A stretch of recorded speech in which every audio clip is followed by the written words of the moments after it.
My name is Lara Allen, and I have 4 kids, and we've lived here in Nevada for 21 years now.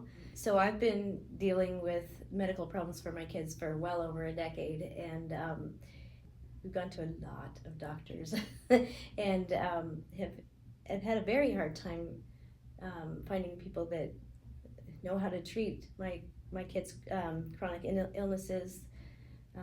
They have POTS, they have mast cell, EDS, and gastroparesis, tethered cord, all kinds of things like that. So it was very difficult to get them the treatment they needed.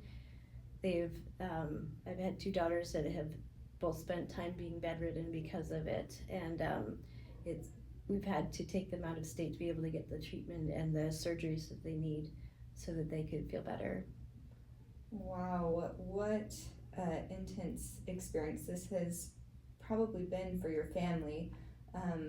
How many doctors, if you had to guess, have you had to see here in Nevada? I don't even know.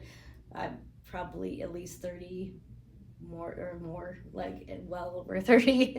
Okay. Lots of doctors, lots of specialists. Yeah, it's a part-time job for me, to be honest, because just all the phone calls with all the doctor's offices and pharmacies and insurance and everything. I mean, it's very time consuming, and also helping take care of them, because I mean, they would need me to bring them stuff and bring them food because they're in bed, and it's very time consuming. I can imagine. And you've clearly had a lot of experience accessing pediatric healthcare then, with 30 plus doctors, I'm sure, all over the state. Yeah. What have been some of your observations of how our pediatric healthcare system works here? There's a lot of problems with long wait times for specialists. I mean, like at one point, I took my daughter to a neurologist, and they said, for a follow-up appointment, I want my next available.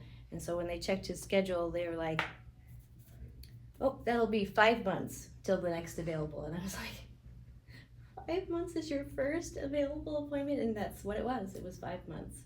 So, and meanwhile, she's stuck in bed, waiting, miserable, in pain, and to be honest, suicidal, because she is in so much pain in their teenage years and didn't really want it to go on. So my daughters, I've taken them to California, Utah, Phoenix, New York City, and Rhode Island for different medical procedures.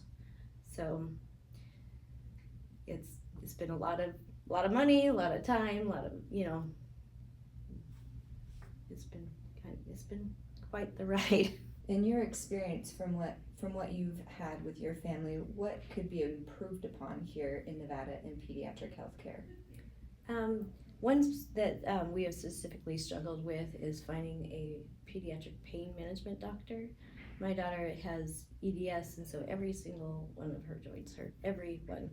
To try and find a pain management doctor for peds is like, I think they think that maybe kids don't ever have pain. I don't know, but it was really hard. I would spend a lot of time trying to find a pediatric pain management doctor that would take a 16-year-old, and I finally found one that would take her as a patient. In what ways would a freestanding children's hospital benefit families here in Nevada? I think it helps so much to have coordinated care. We've had so many times where doctors have, said one thing, and then we go to another doctor in a different specialty, and they were like, well, that's the stupidest thing I've ever heard. You shouldn't do that. And then they're like arguing basically back and forth about how to treat that, and it'd be nice if they could have someone coordinated care as to how, like, the best action for my child. I've had 2 daughters that have had blood patches for cerebral spinal fluid leaks, and first of all, we've had a very hard time being validated for the symptoms that my daughters have had, where they're like, oh, you're blowing this out of proportion, or you're attention seeking, or something like that, where instead of saying, oh, you really are hurting, let me see what I can do to help. And so my first daughter had a very difficult experience where she was with her blood patch, where she was actually gray, like her lips were gray. She was like, I don't know, it was very scary. I thought maybe she was going to die because she was gray. And when the nurse finally saw her, she's like, oh, we have to help you.